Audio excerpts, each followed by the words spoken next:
नमस्कार दोस्तों, मैं कृष्णकांत शुक्ला आपका अपने चैनल में हार्दिक स्वागत करता हूं। दोस्तों, जीवन को प्रेरणादायी बनाने के लिए अपनी बुद्धिमत्ता का हमें प्रयोग करना चाहिए।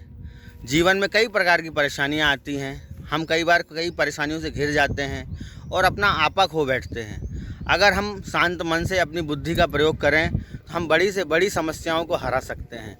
बुद्धि बल दुनिया का सबसे बड़ा बल है। ये विशालकाय पर्वत को भी हिला सकता है।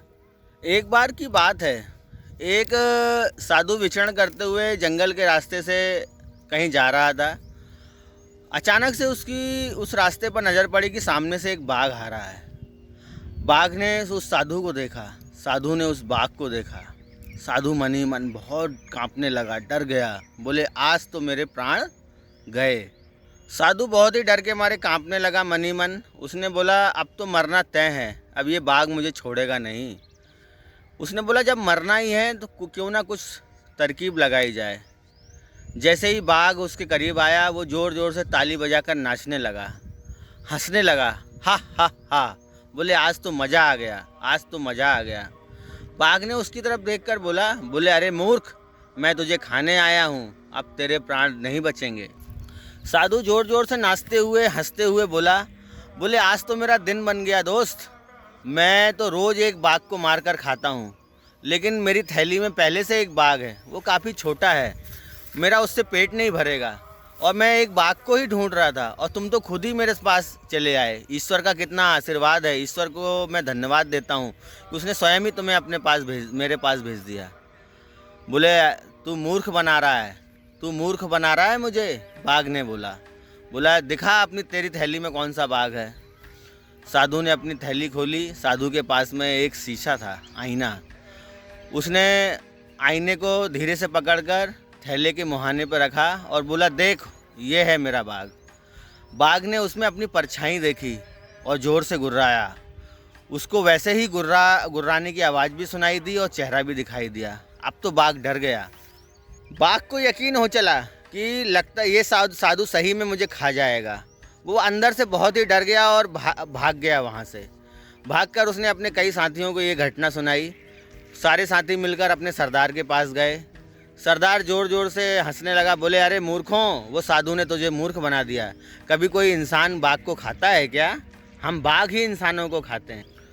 लेकिन उस बाघ को यकीन हो चला था। उसने सरदार को बोला, नहीं सरदार, ऐसा नहीं है। सरदार को गुस्सा आ गया। उसने बोला, चलो ढूंढो उस आदमी को, अब मैं बताता हूँ वो कितना पाखंडी और ढोंगी है। अब आज हम उसे मार के खाएंगे। ढूंढते वो साधु उनको मिल गया। साधु उस समय एक लकड़हारा लकड़ी काट रहा था, उससे बात कर रहा था और उसे अपनी ये सारी घटनाएं बता रहा था। लकड़हारे ने देखा कि बहुत सारे बाघ उनकी तरफ आ रहे हैं, तो लकड़हारा डर के मारे कांपने लगा और अपनी कुल्हाड़ी छोड़कर पेड़ के ऊपर चढ़ गया। लकड़हारा पेड़ के ऊपर चढ़कर ये सारे वृत्तांत देख रहा था।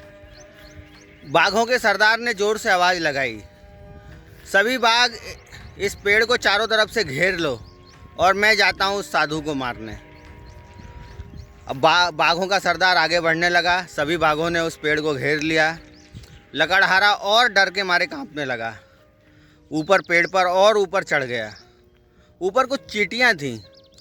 उन चींटियों ने लकड़हारे को काटा। लकड़हारे से ये बर्दाश्त नहीं हुआ और वो ज़ोर से चीखा, चिल्लाया।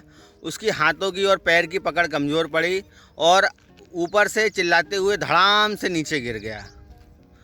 ये देखकर साधु ने बोला, चलो पकड़ो इस सरदारों के बाघ को, पकड़ो, ये कहीं भाग ना जाए, पकड़ो इस सरदारों के बाघ को, कहीं ये भाग ना जाए। और पास ही जो लकड़हारे की कुल्हाड़ी पड़ी थी उसको हाथ में ले लिया। बोले, आज तो मैं इन सारे बाघों को मार के खा जाऊंगा। बाघों का सरदार डर गया। उसे भी यकीन हो गया कि ये अकेला था, इसने मेरे साथियों को भगाया था, अब लगता है मेरे प्राण भी ले लेगा। इसके हाथ में कुल्हाड़ी भी है और इसकी ये दो लोग हैं और ये ज़ोर ज़ोर से चिल्ला रहा है कि मुझे पकड़ो। ये सुनकर सरदारों का बाघ डर गया। उसके पाँव पीछे खिसकने लगे। ये सरदार के पाँव पीछे खिसकते देख बाकी बाघ भी समझ गए और काफ़ी डर गए और डर के मारे दुम दमा के भागने लगे। सबको भागता देख सरदारों का बाग भी भाग गया और इस प्रकार उस साधु की और उस लकड़हारे की जान बच गई। दोस्तों, हमारा जीवन भी ऐसा ही है। समस्याएं भी हमें कई बार चारों तरफ से घेर लेती हैं। हमें कोई रास्ता दिखाई नहीं देता कि अब हम क्या करें, अब हमारा क्या होगा। अगर हम शांत मन से अपने बुद्धि बल का प्रयोग करें तो ये हमारे जीवन की सारी समस्याएं इन्हीं बाघों की तरह भाग जाएंगी, जो हमारी मृत्यु बन के हमारे सामने खड़ी हो जाती हैं, हमारे रास्ते रोक देती हैं, हमारी सफलताओं को रोक देती हैं। वो उनका हम डट कर अगर सामना करेंगे और अपने बुद्धि बल का प्रयोग करेंगे तो हम जीवन में ज़रूर सफल हो जाएंगे।